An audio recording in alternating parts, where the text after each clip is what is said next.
Hello everyone, welcome to the class of the Hindu Marriage Act. So, in the last class, we have discussed about the mutual divorce and the decree of the divorce, how the decree of the divorce is implemented.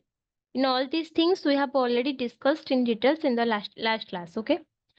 In today's class, we are going to have a small brief about all the factors associated to this. Okay.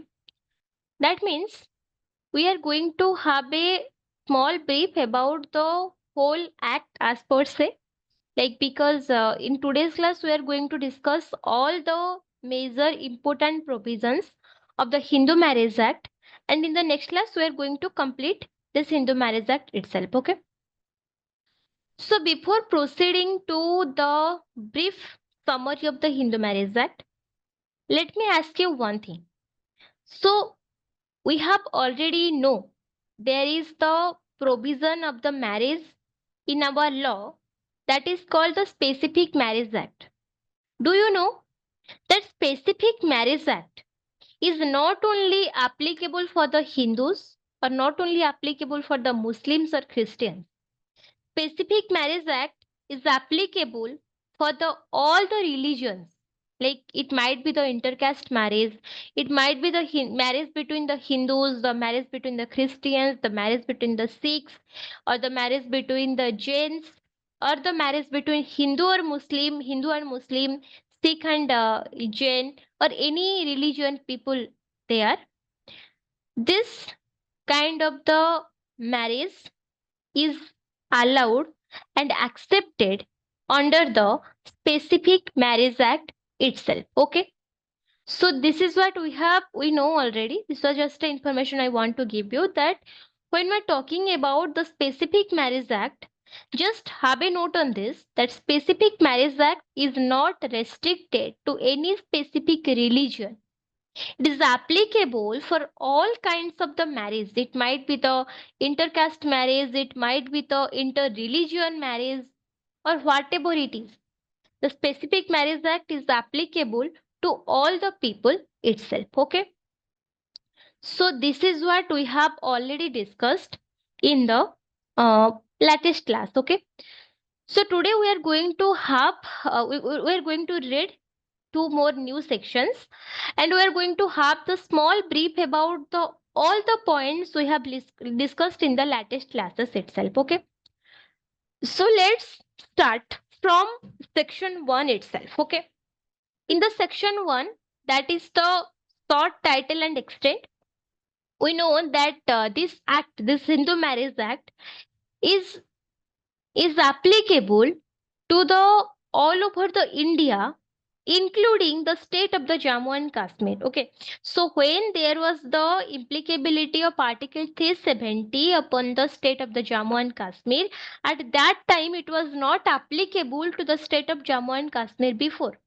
But after the upliftment of the Article 370 from the region of Jammu and Kashmir, it is no more undivided part of the India, and we know that all the provisions of the Indian laws are equally applicable to the state of Jammu and Kashmir. Like the separate law was governing that specific state itself, Jammu and Kashmir, but now it is the undivided part of the India, and all the provisions, all the legal rules, regulations that is applicable in all over India is also applicable in the state of Jammu and Kashmir. Okay, so according to the short title and extent, this act is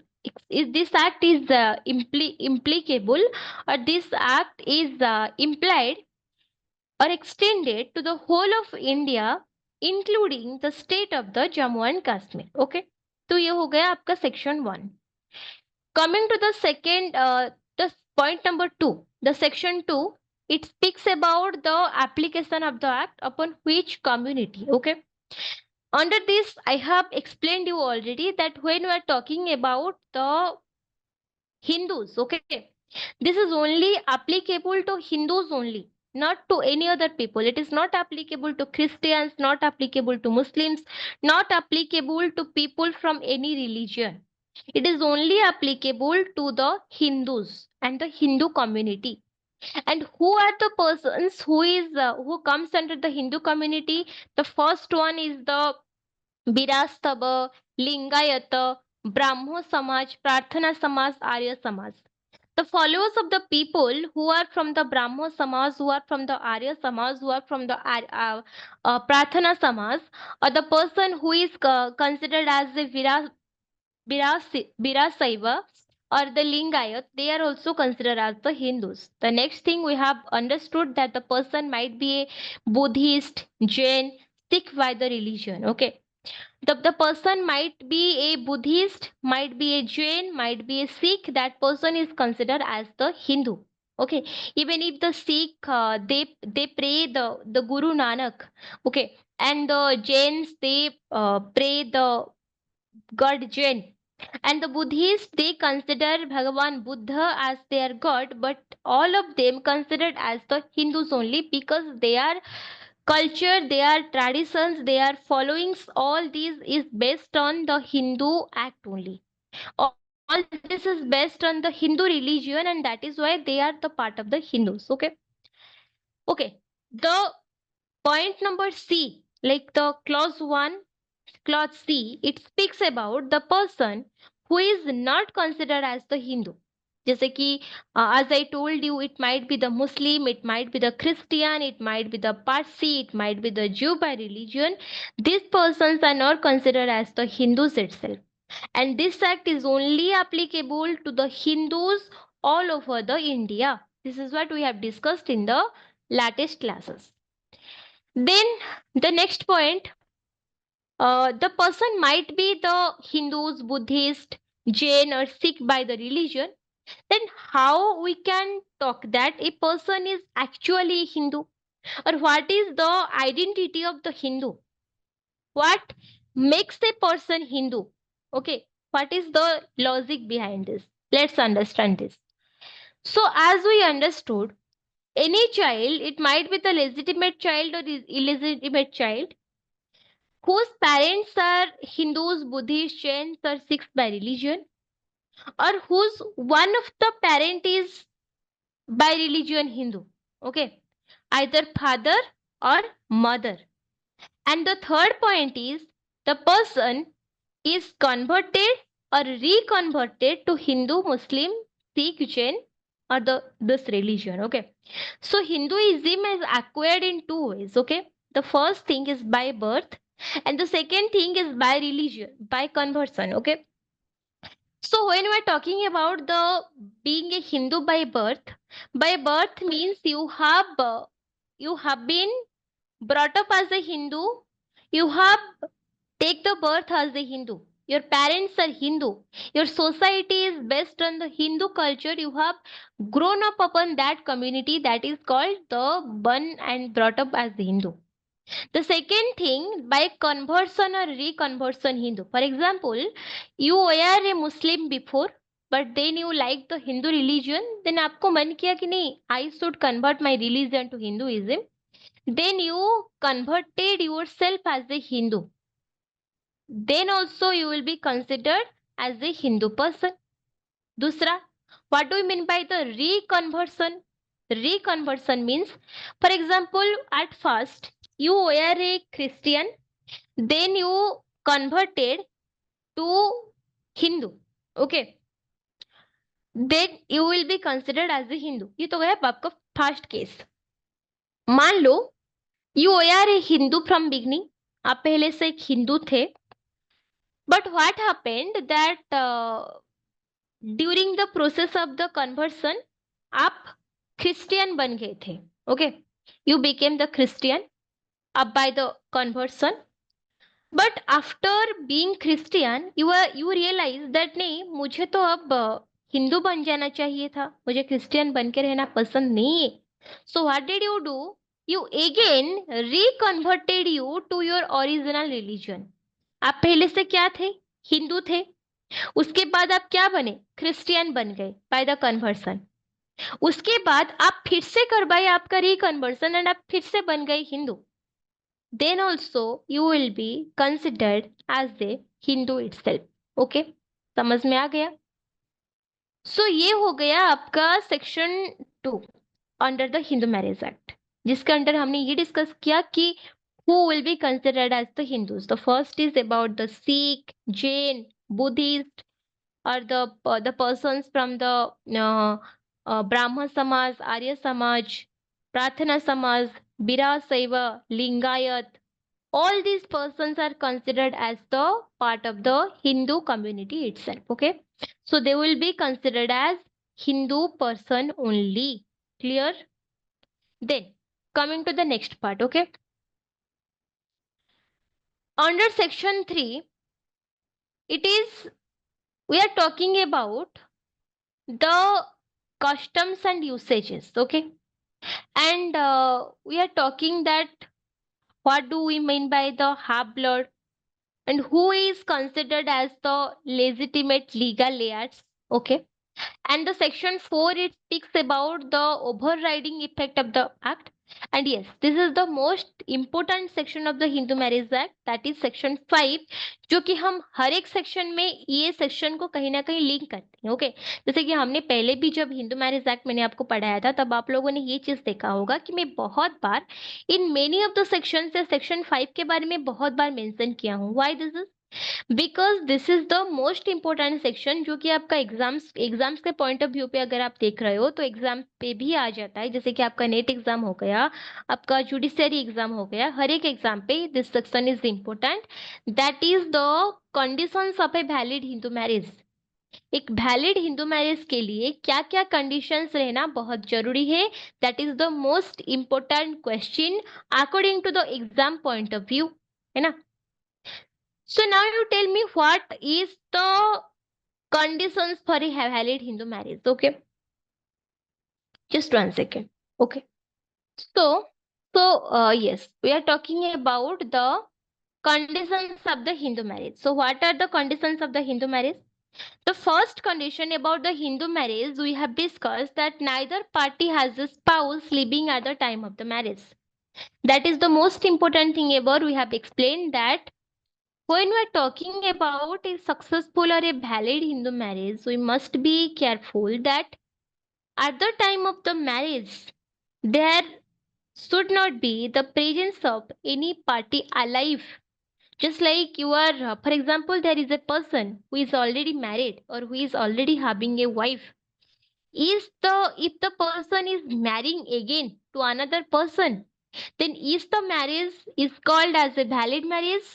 The answer is no, because here the person if remarrying during the lifetime or during the period of aliveness of the another spouse, then that second marriage is considered as a void ab initio.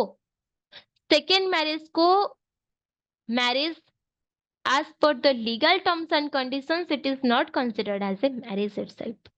भले ही आप according to the proper rituals आप शादी कर रहे हो and you are considering as the husband wife itself, but अगर हम लीगली देखें तो the person who is the second wife और the second husband is not considered as the legal wife और legal husband itself. Okay, so under section 5 ये हमारा पहला condition था कि अगर आपका पति या पत्नी ऑलरेडी जिंदा है एंड सी इज एग्जिस्टिंग, वो जिंदा है, वो शादी करके आप उनसे मतलब पति पत्नी का रिश्ता आप दोनों के बीच में रहा है, but even after that you are trying to remarry to another person, then that marriage is considered as the void marriage.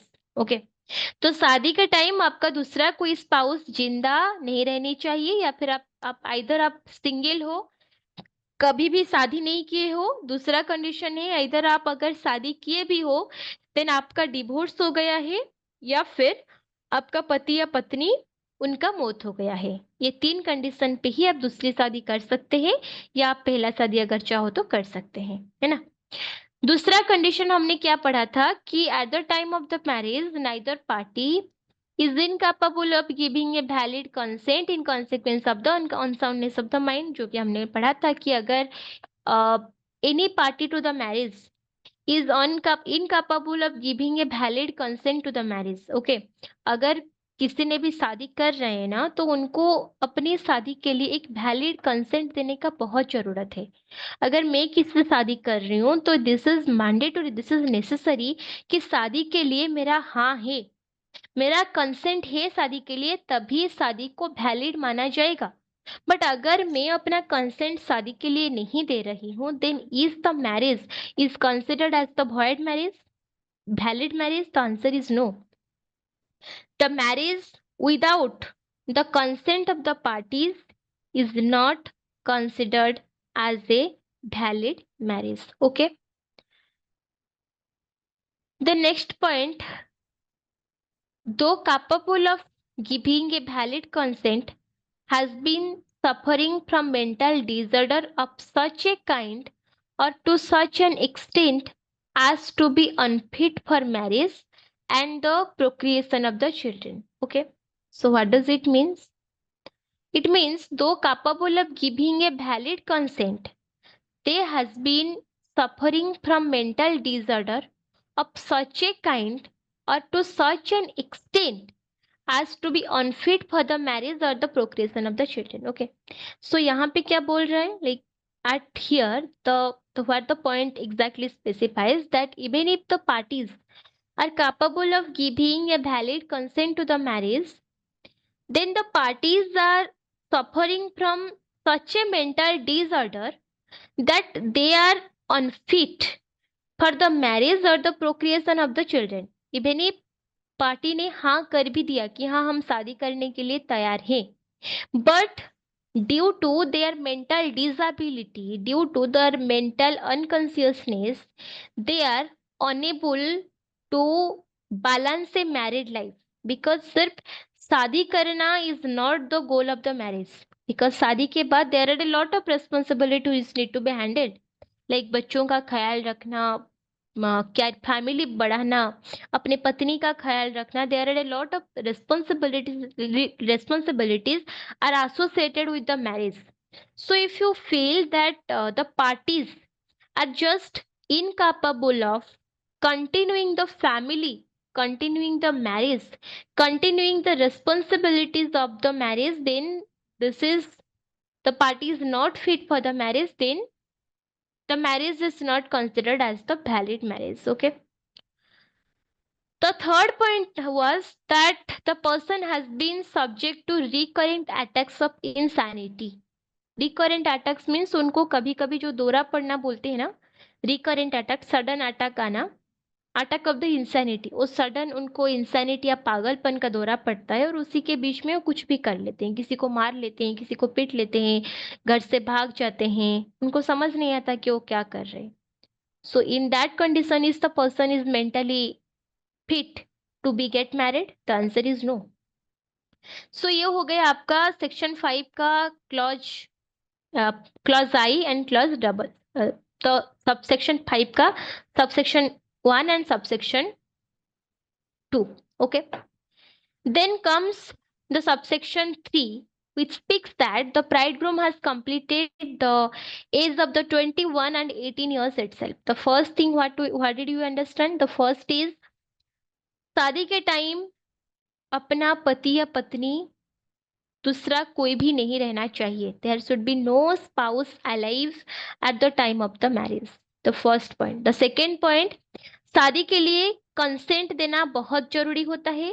और अनदर पॉइंट इज, अगर कंसेंट दे भी रहे हो, then the person who is giving the consent, that person must not be mentally imbalanced so that the person is incapable to produce a child or incapable to take care of the family.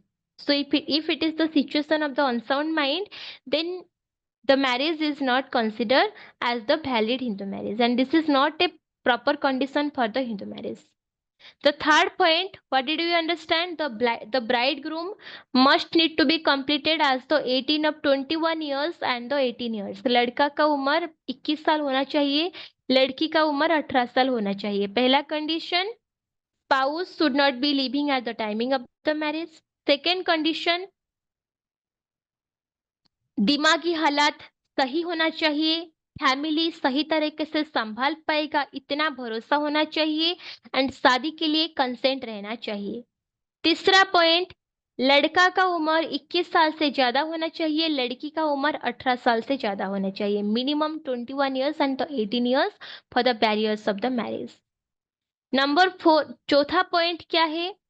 The parties are not within the degrees of the prohibited relationship. Just like it is not the brother sister relationship, father son, father daughter relationships. Okay. So ये जो रिश्ता है ना, that should not be blood connected. That should not be, that should not come under the degree of prohibited relationship. That means वहां पे family का blood relation नहीं होना चाहिए। और the next point, the parties are not sapindas of the each other. Sapinda relationship को हम क्या समझते हैं? जैसे कि अगर पैटर्नल साइड को देख लो, पैटर्नल साइड में आपका ऑन्ट होते हैं, पापा का बहन होते हैं, उनका बेटा बेटी होते हैं ना, so they are considered as our brothers and sisters. Okay, so the 3 generations of the father side and 3 generations of the mother side, okay, and the person who is adopted, they are also called as the sapindas of the each other. Just like for example, my mother's brother, वो मेरा क्या लगेंगे? मेरा uncle लगेंगे, मेरा मामा लगेंगे, है ना। मान लो मेरा मामा ने किसी एक लड़के को अडॉप्ट किया है, okay, that son is not his own son, उसको उन्होंने अडॉप्ट किया है, okay. So if I am talking about that person जिसको उन्होंने अडॉप्ट किया है, am I eligible to marry that person? यहाँ पे अगर हम बोलेंगे कि जो पर्सन जिसको उन्होंने अडॉप्ट किया है वो तो मेरा ब्लड रिलेशन है ही नहीं, क्योंकि मामा ने उसको अडॉप्ट किया है, राइट। तो टेक्निकली वो तो मेरा मामा का खुद का बच्चा नहीं है, तो ब्लड रिलेशन वाइज वो तो मेरा भाई नहीं बनेगा। बट नो, यहाँ पे मामा ने अडॉप्ट किया है मतलब वो उनका बेटा हुआ, तो इसी हिसाब से वो मेरा भाई बनता है कि नहीं, है ना। So this is called the sapinda relationships. ये इस तरह का रिश्ता को भी हम सापिंदा रिलेशनशिप बोलते हैं, जिसी को हिंदू मैरिज एक्ट में सेक्शन 5 में प्रोहिबिट किया गया है। सो थोड़ा अच्छे से अगर हम समझते हैं ना कि ये सापिंदा रिलेशनशिप क्या है, actually being a lineal ascent to the other persons, like on the mother side, a Hindu person cannot marry anyone within 3 generations of them, okay, and on the father side, within the 5 generations of the individual। माँ के side का 3 generation, बाप के side का 5 generation आप शादी नहीं कर सकते। समझ में आया? एंड दूसरा, अगर किसी को अडॉप्ट किया गया है और उसी को अपना फैमिली का हिस्सा आप मानते हो, फॉर एग्जाम्पल अगर मेरा मामा का बेटा है, मेरा मामा उसको अपने बेटे जैसा ही प्यार करते हैं, बेटे जैसा ही ट्रीट करते हैं, उसी को लीगली उन्होंने अपना बेटा ही मान लिया है, then in that matter, even if that person is a outsider, even if that boy is someone from the outside, तो भी आप उनसे शादी नहीं कर सकते, because that person is considered as the son of my uncle. So this kind of the relationship will come under the sapinda relationship. Okay. जैसे कि आपका दूसरा और चीज क्या हो गया? Half blood, full blood, uterine blood, adoption. Okay, half blood मतलब आधा रिश्ता जहाँ पे आता है, फुल ब्लड जहाँ पे पर्सन आपसे पूरा का पूरा कनेक्टेड होता है, यूटेराइन ब्लड मतलब जैसे कि आपका खुद का माँ का पेट का भाई जो होता है वो आपका यूटेराइन ब्लड से कनेक्टेड होता है। जैसे कि मेरा खुद का भाई हो गया, वो मेरी माँ से ही पैदा हुआ है, so that person is connected to me through the uterine blood, है ना।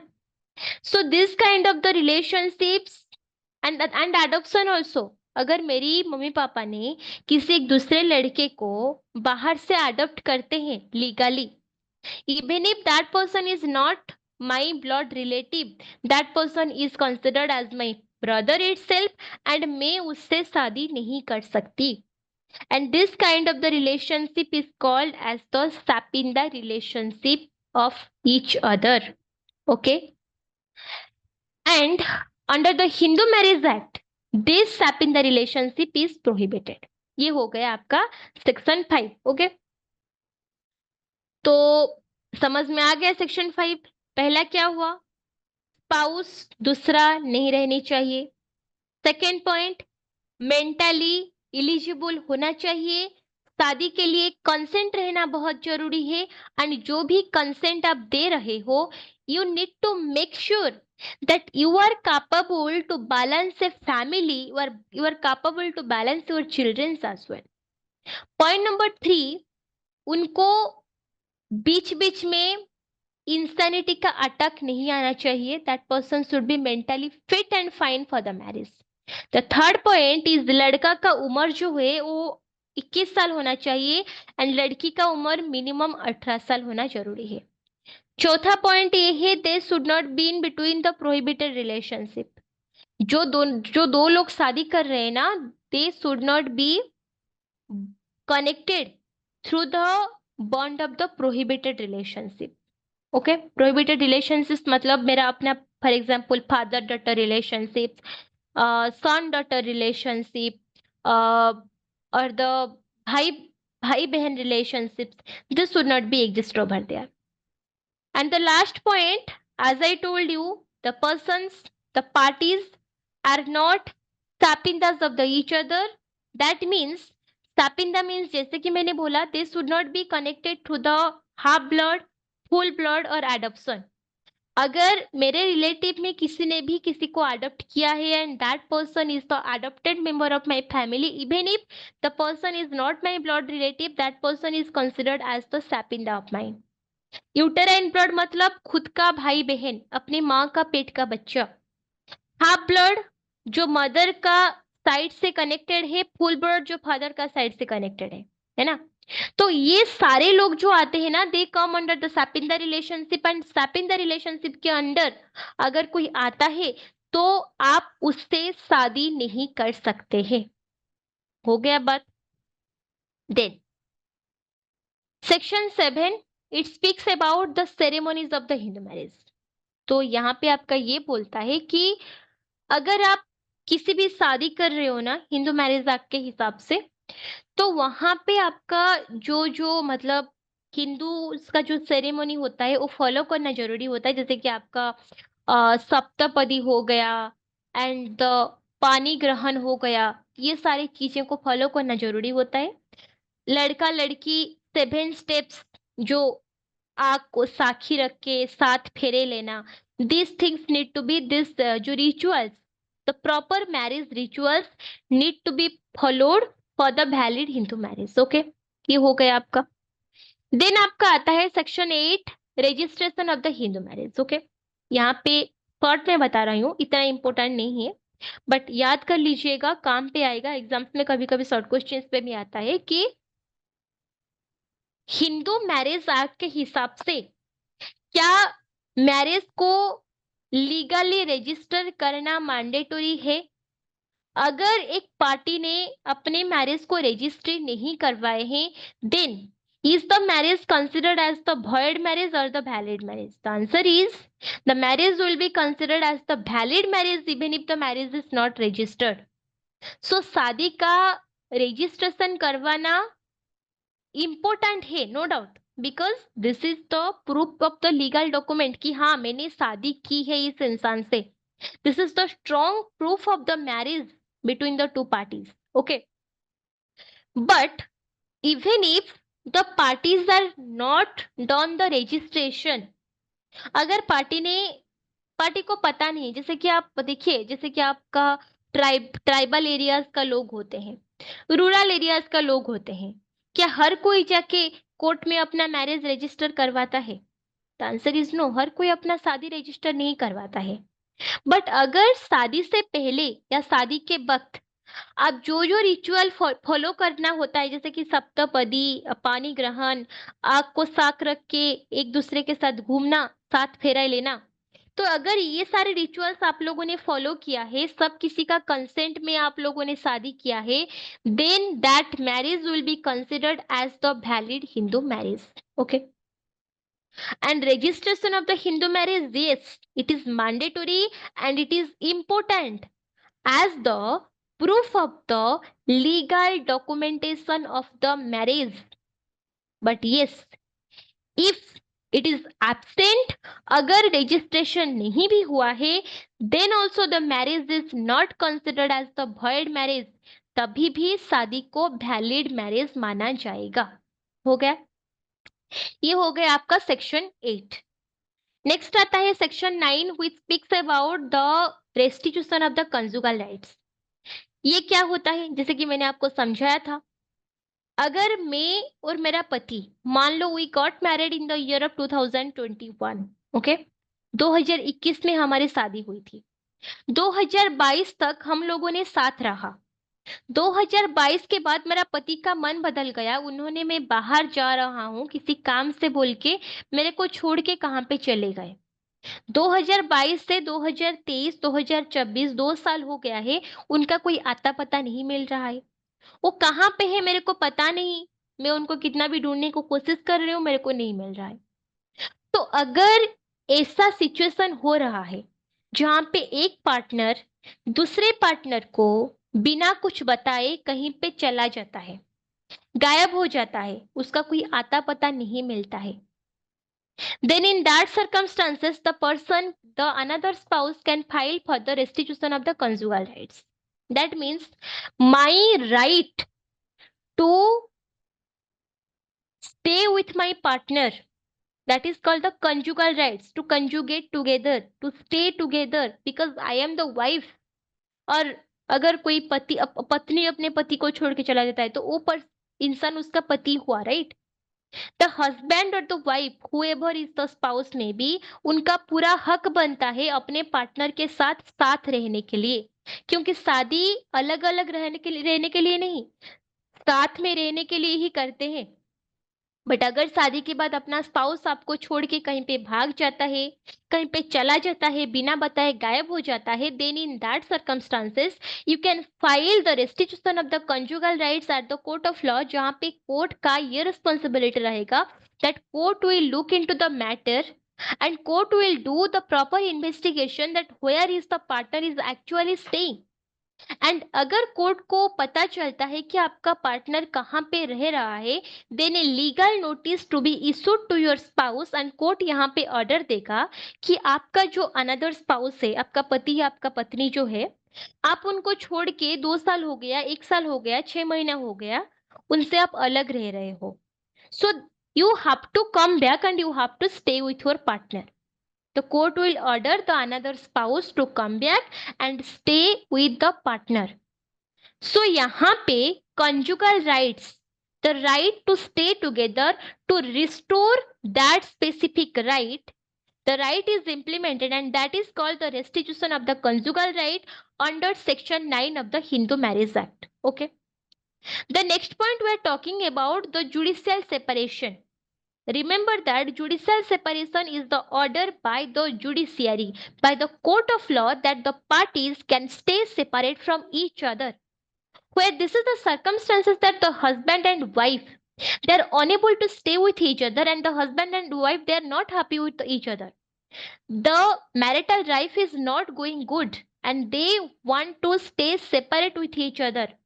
This is the prior step before the divorce. Divorce लेने से पहले जो पहला स्टेप होता है वो होता है आपका जुडिशियल सेपरेशन. वहां पे क्या होता है, the court will order you to separate and to stay separately. This order is being granted judicially by the court of law and this is called the judicial separation. Okay. And one more thing, you may ask me that this point of the judicial separation, as I told, that is it just only the case before the divorce?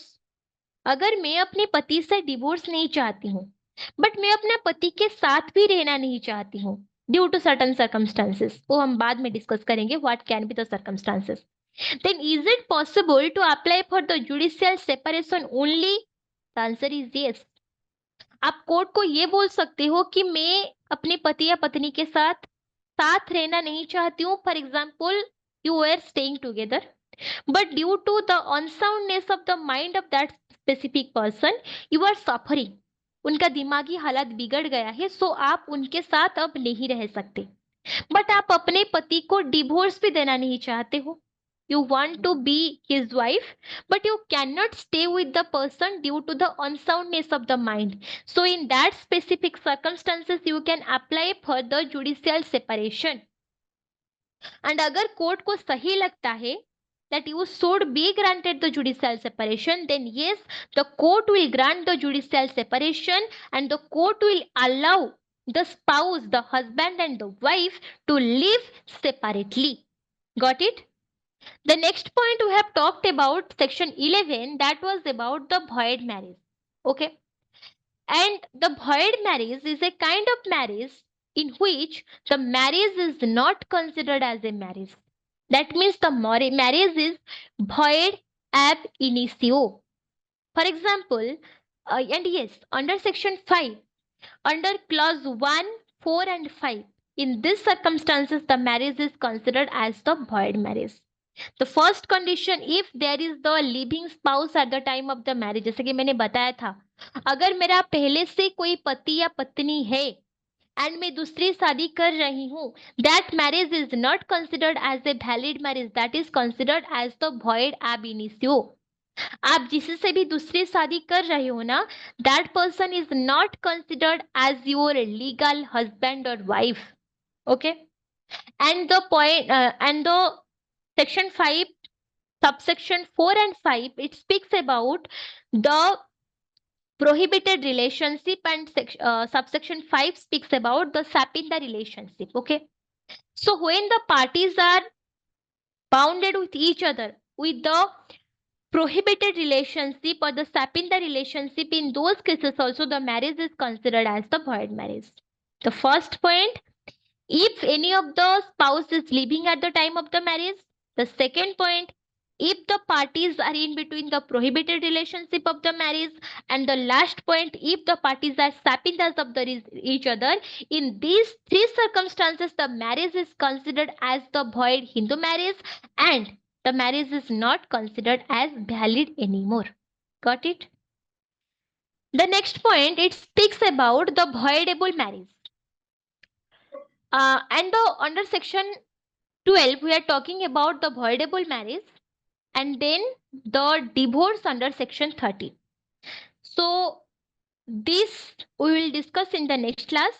Okay, the voidable marriage, divorce and the mutual decree as well as the maintenance and the custody of the children. This we are going to discuss in the next class, guys. This is all for today. We can wrap the class over here. See you all in the next class. Take care. Bye bye.